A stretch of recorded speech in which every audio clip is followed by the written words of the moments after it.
देख रहे हैं आपका अपना न्यूज चैनल टीवीसी न्यूज 24। इससे पहले कि मैं आपको खबरों से अवगत कराऊं, वीडियो को लाइक कर दें और चैनल पर नए हैं तो चैनल को सब्सक्राइब करके बेल आइकन को जरूर दबा दें। पूरी जानकारी के लिए वीडियो के अंत तक बने रहें। आज मैं कोई न्यूज लेकर के नहीं आया, बल्कि कुछ बातें लेकर के आया हूं जो कि फेसबुक व्हाट्सएप पर अभी बहुत ज्यादा एक मैसेज है जो गर्दिश कर रहा है, और वह है binary theory two of account.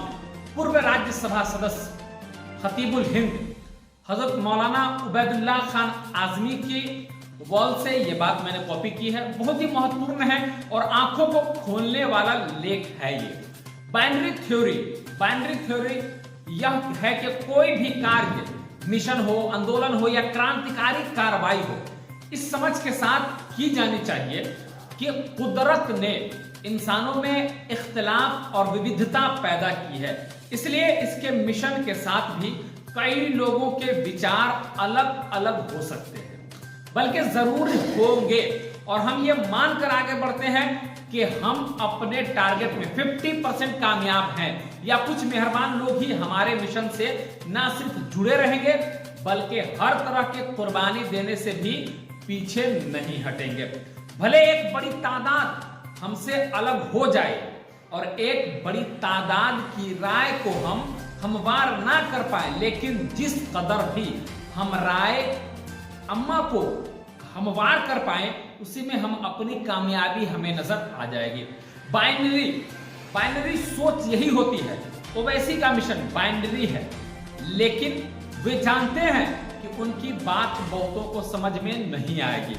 वो क्या कह रहे हैं, कई ऐसे होंगे जो ना समझी की वजह से विरोध करेंगे, और कई ऐसे भी होंगे जो कभी भी उनसे जुड़ ही नहीं पाएंगे। लेकिन अगर चंद लोग क्रीम और अंजाम की परवाह किए बिना उनसे आखिर तक लड़ते रहें और अपनी जान निसारी के साथ मैदान में डटे रहे, तो इसके दो फायदे। एक यह कि अगर कामयाबी मिली तो बहुत खूब, और अगर अपने टारगेट तक ना भी पहुंच पाए तो दूसरी कौमों के मुकाबले में मुसलमानों का भी एक बड़ा डिस्कोर्स होगा, यानी कि डिस्कोर्स खड़ा हो जाएगा। यानी मुस्लिम आइडेंटिटी, मुस्लिम नाम, मुस्लिम कल्चर, मुस्लिम अंदाज़े गुफ्तगू, मुस्लिम सोच और मुस्लिम विचार और खुद इस्लामी इबादत गैरों के लिए नॉर्मल होती चली जाएंगी, और उन्हें ये बातें हजम होना शुरू हो जाएंगे। इसकी मिसाल यूं समझें कि अगर कोई किसी एयरपोर्ट पर नमाज पढ़ना शुरू कर दे तो ना जाने कितने लोग उसे गौर से देखने लगेंगे, लेकिन अगर हम तमाम मुसलमानों का ये मामूल हो जाए कि हम किसी भी जगह हो नमाज पढ़ें और ये हमारा मामूल हो, तो वो चीज दुनिया के लिए अब नॉर्मल से नॉर्मल हो जाती है। खास तौर से हम आम दिनों के मामूल बन जाती है।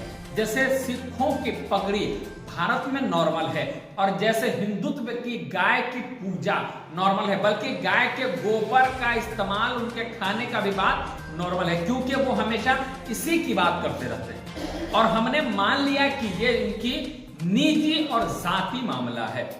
इसीलिए अगर ओवैसी के नाम, उसकी पार्टी के नाम, उसकी बातें, उसकी मजहबी और मिल्ली सोच, उसकी कानूनी और दस्तूरी बातें, उसके हक मांगने के जज्बात वगैरह आज लोगों को गैर मामूली लग रही है, तो वो भी मुस्तकिल डिस्कोर्स की वजह से नॉर्मल होंगे, और गैरों को भी लगेगा कि ओवैसी भी वही बातें करता है जो सिख, जैन और हिंदू समेत हर कोई अपने मजहब वाला करता है। इसलिए इन बातों को सामने रखते हुए असदुद्दीन अवैसी और AIMIM से जो डिस्कोर्स हिंदुत्व के खिलाफ खड़ा कर रहा है, वो मुबारकबाद के काबिल है और हर एक के लिए फायदेमंद है।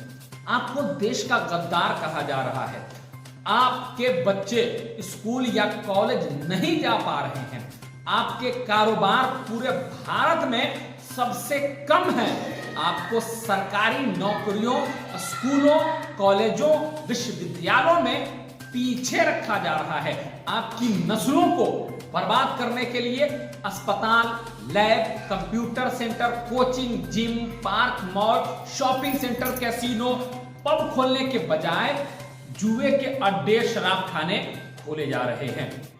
जब तक आपके पास सियासी ताकत नहीं होगी और आप इस सब को केवल धरना, विरोध प्रदर्शन और चिल्लाने से नहीं रोक सकते, क्या आप नहीं देखते कि सिख इस देश भारत में ईसाइयों से कम है, लेकिन उन्होंने अपना प्रधानमंत्री भी बनाया और आपने क्या किया? आपके पास है इसका कोई जवाब? लेकिन आज जब आपका एक पढ़ा लिखा नेता, एक लीडर बैरिस्टर असदुद्दीन अवैसी आपकी बात कर रहा है, तो आप उसे मक्कार, देशद्रोही, बीजेपी के बी टीम कह रहे हैं और पता नहीं क्या क्या आप उसको कहते हैं कि अगर वह बीजेपी के खिलाफ बोलते हैं तो पकड़े क्यों नहीं जाते। तो सबसे पहले मुझे यह बताओ कि उन्होंने क्या कहा जो कानून भारत के संविधान के खिलाफ है। क्या बीजेपी के खिलाफ बोलने का मतलब संविधान के खिलाफ बोलना है? आप कह रहे हैं कि अगर हम उसे वोट देंगे तो हमारा वोट बंट जाएगा, जिससे बीजेपी फिर जीतेगी। सुनो, सबसे पहले आप अपना वोट क्यों बांटेंगे? आप अपने नेता के एक साथ वोट क्यों नहीं दे सकते?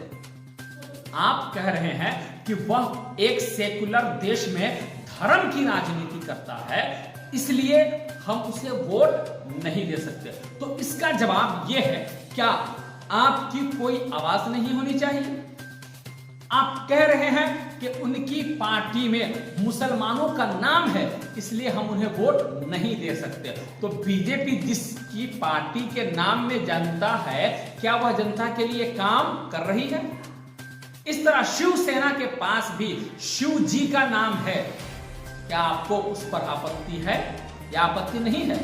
चुनाव के बाद जब वे दुखी होंगे कि हम उनके बिना मुसलमानों के लिए सरकार नहीं बना सकते, तो वे समाजवादी पार्टी के सदस्य हमारे साथ एकजुट होने के लिए मजबूर होंगे इंशाअल्लाह। अगर आपको हमारी यह बातें अच्छी लगी हो तो मेरे इस मैसेज को तमाम मुसलमानों तक, हिंदुस्तान के तमाम नागरिकों तक के जरूर पहुंचाओ। अब हमारी मुलाकात होगी अगली वीडियो में, तब तक के लिए आप हमें इजाजत दीजिए और देखते रहिए आपका अपना न्यूज चैनल टीबीसी न्यूज 24। हाँ, जाने से पहले एक बात जरूर कहूंगा, चैनल को सब्सक्राइब करना बिल्कुल ना भूलना। अगर मेरी बातें अच्छी लगी हो तो वीडियो को खूब शेयर करो।